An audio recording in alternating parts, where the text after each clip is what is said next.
When we read those verses 38 through 41, many of us think of Jesus' words as naive.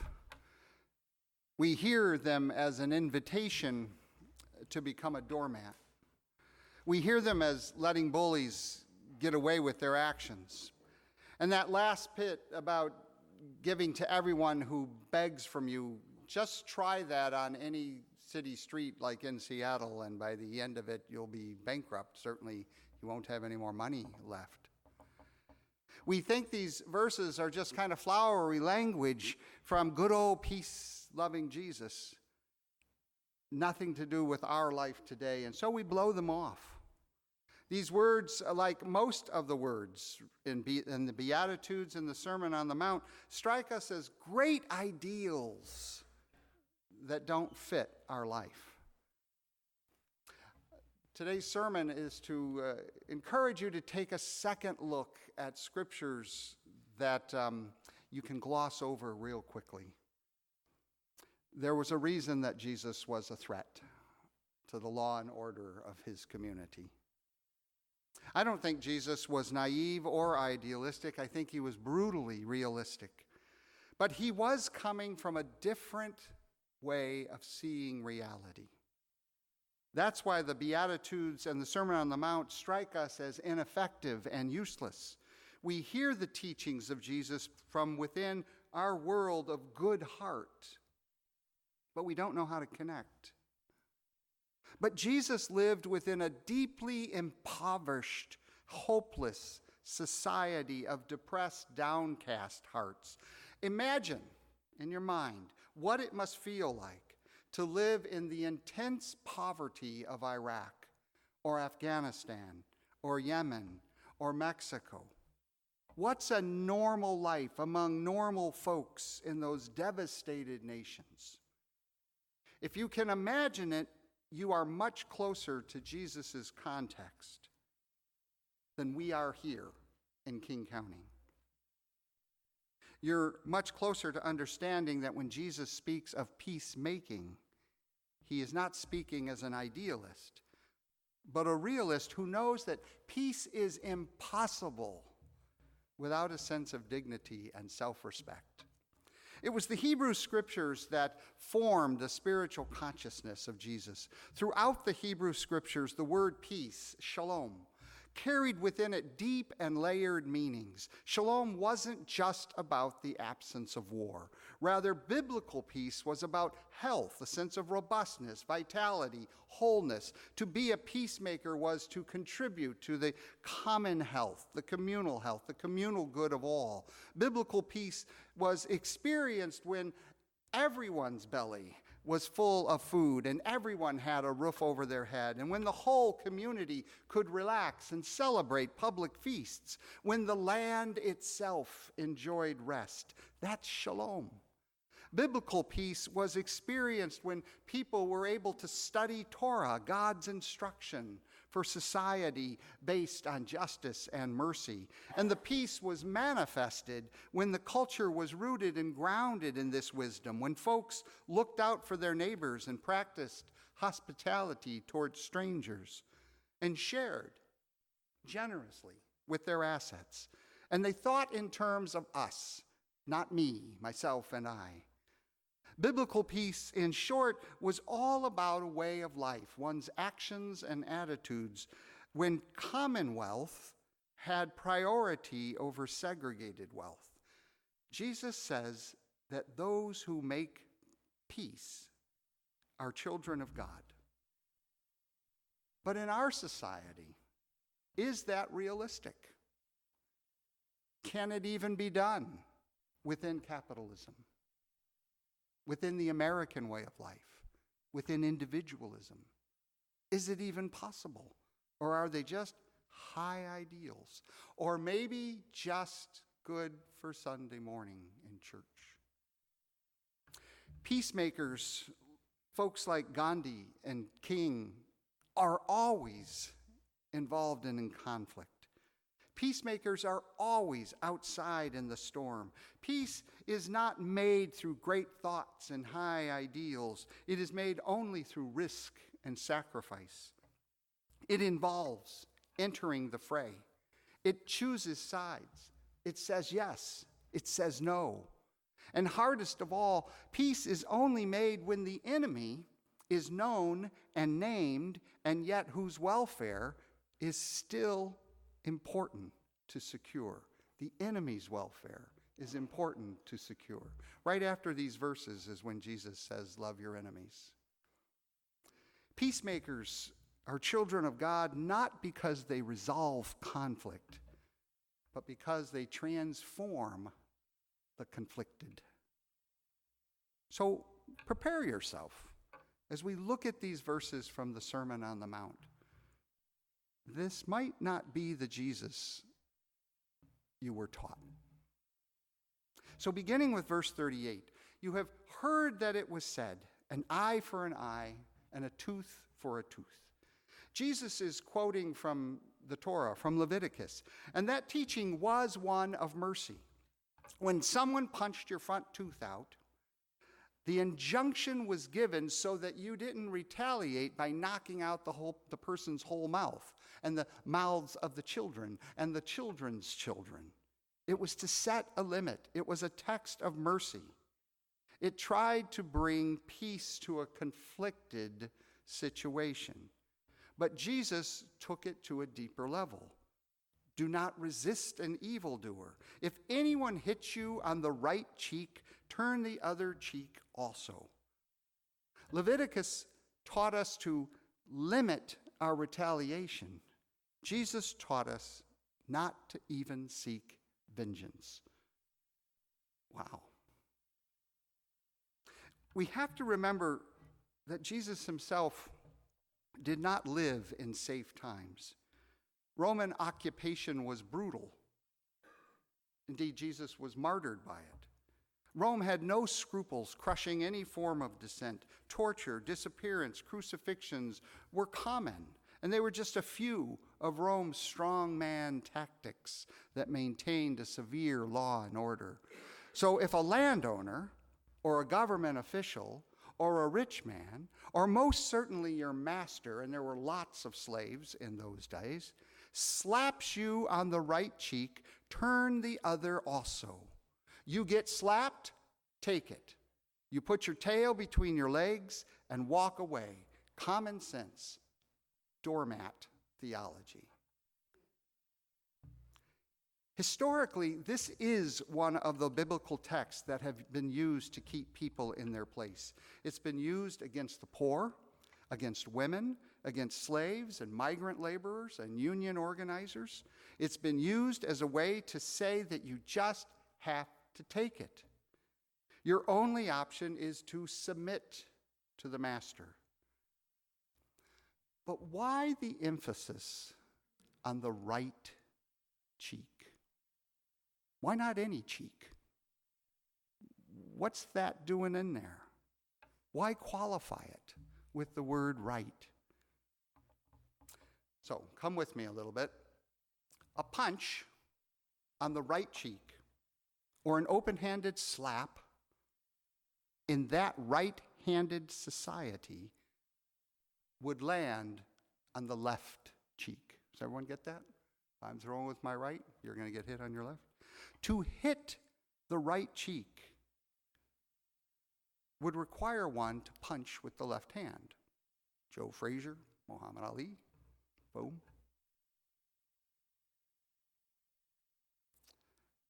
But the left hand was only used for unclean bodily tasks, which means to even gesture, like I'm doing right now, was completely socially inappropriate, as if I was flipping you all off. It's the same kind of thing. No one did it. You did not use your left hand. A left-handed person was seen with suspicion in those times in that culture. To hit the right cheek with the right hand meant to backhand the victim. We're not dealing here with a boxing match between equals, but Jesus' example is about an insult. It's an act of humiliation between a superior and an inferior. Jesus is saying, if someone in authority humiliates you by smacking you with a backhanded slap, do not retaliate by hitting them back. Instead, turn to them your left cheek so they can hit that as well. A backhanded slap was the usual way to admonish inferiors in that very stratified honor and shame society. Workers got backhanded, wives got backhanded, children got backhanded, Romans backhanded Jews, and it happened a lot. Everyone listening to Jesus when he was speaking these words could give examples. And if the victim did dare to retaliate, well, the worker who hit the boss would be beaten, perhaps killed, certainly tortured. Wives could be abandoned. Why would Jesus counsel these poor, humiliated, oppressed people to turn the other cheek? Could it be that when you have no social status, no social power, turning the other cheek might just rob your oppressor of the power to humiliate? The person who turns the other cheek is in effect saying, try again. Your first slap failed to achieve its intended effect. I deny you the power to humiliate me. I am a human being just like you. You cannot take away my self-respect, my dignity. And such a response would create enormous difficulties for the bully. Once the other cheek is presented, what's the bully supposed to do? You can't backhand a left cheek with a right hand. You'll have to treat the other as an equal, which means you might get beat up. The bully just might start wailing on you. But the power of humiliation, the power of bullying, the power that takes away your self-respect is itself taken away.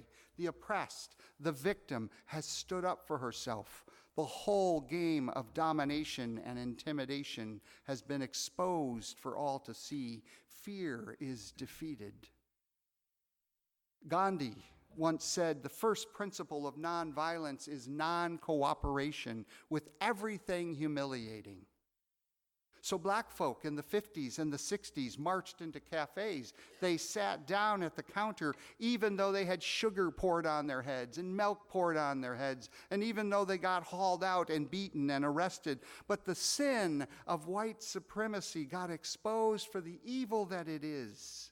And it lost its power to mystify, to legitimate itself as normal and acceptable. White supremacy was disciplined into social unacceptability by the cheeky behavior of a church-based movement of courage and creativity.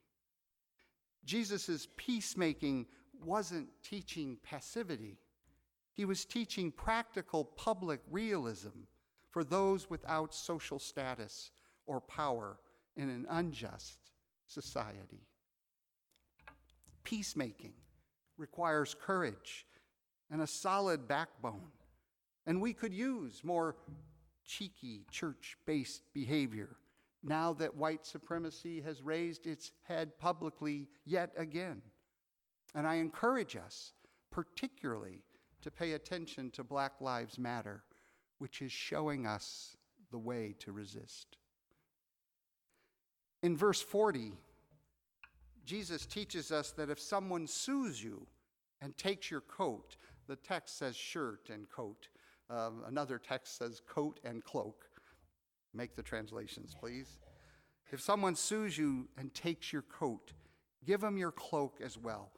Have you ever seen someone who is homeless walking down the street with a blanket around their shoulders?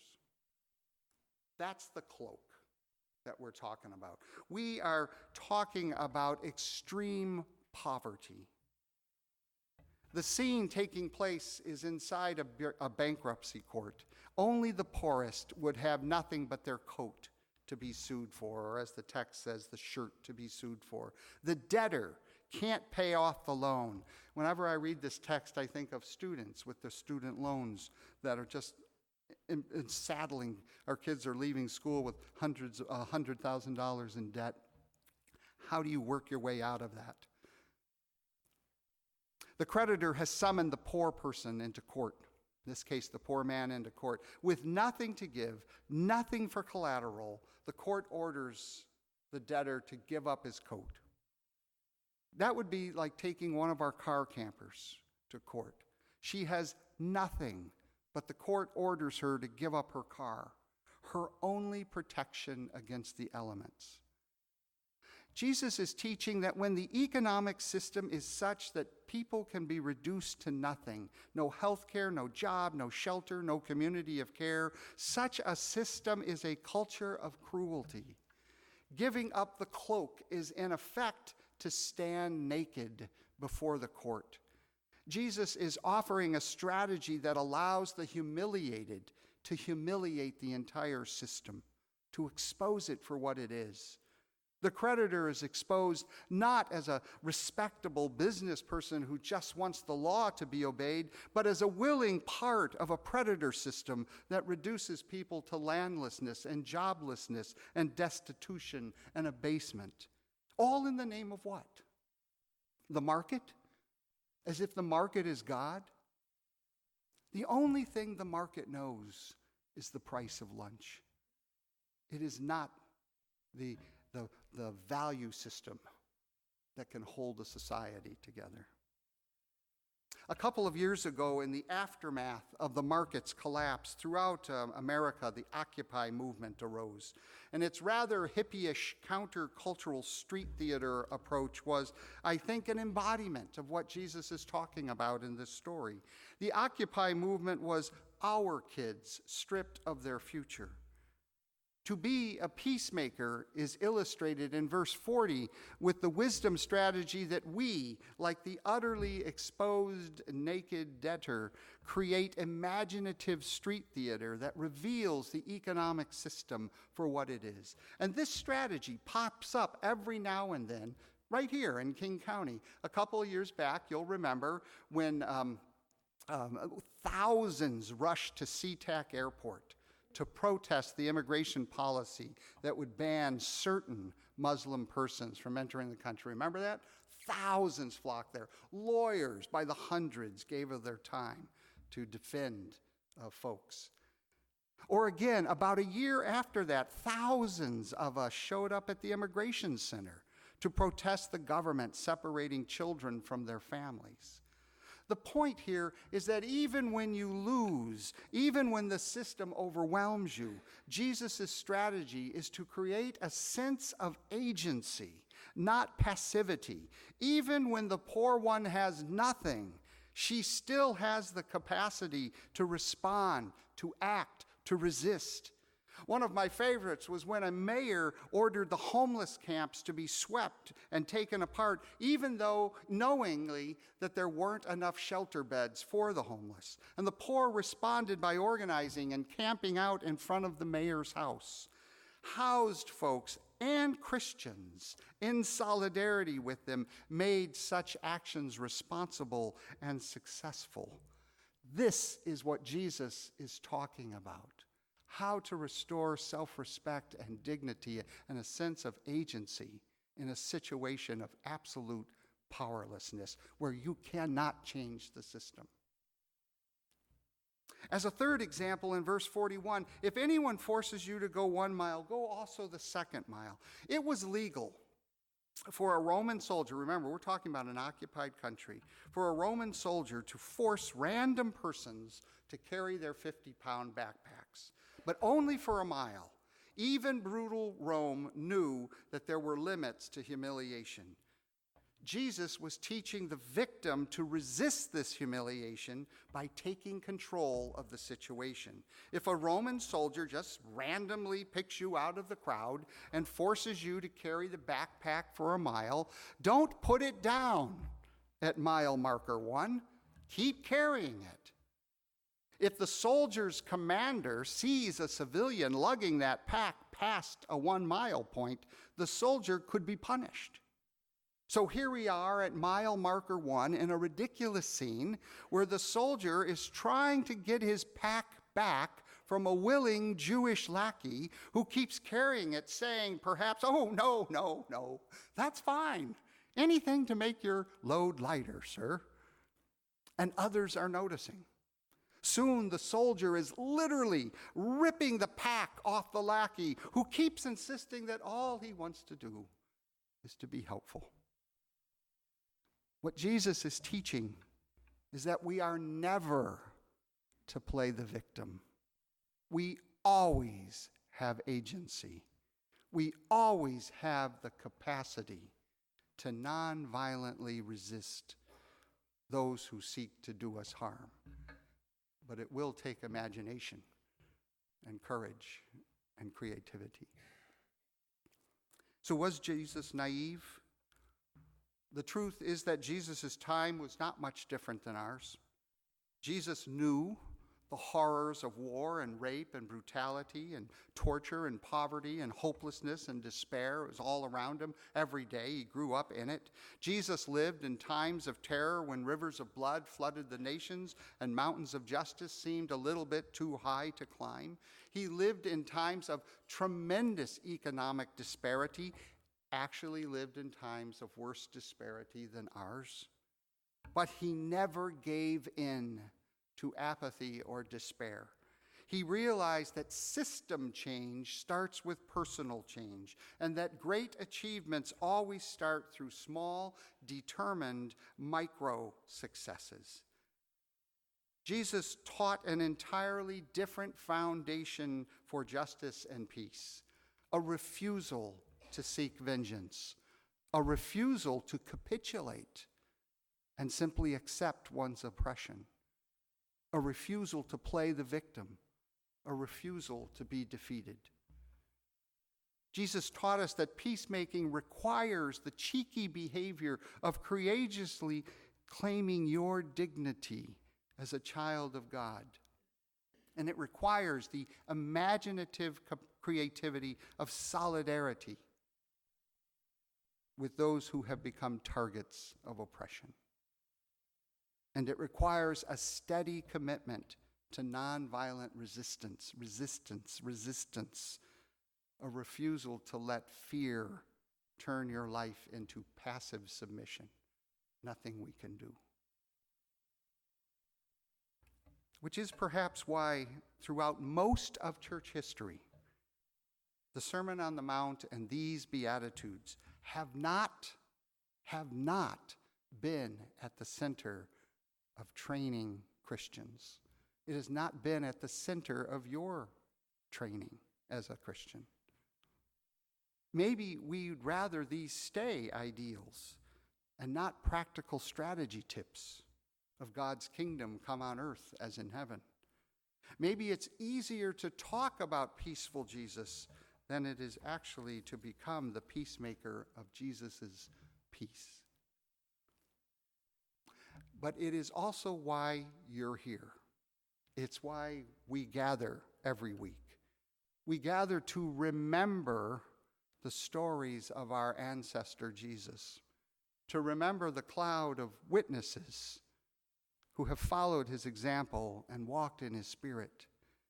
We gather so that we can reclaim our identity and rebuild our courage and renew our imagination and restore our creativity, because we are not doormats. We are door openers to a world made new, a world that is called Shalom. So let us take a moment so that you might think about these things and whether or not they are true. Amen.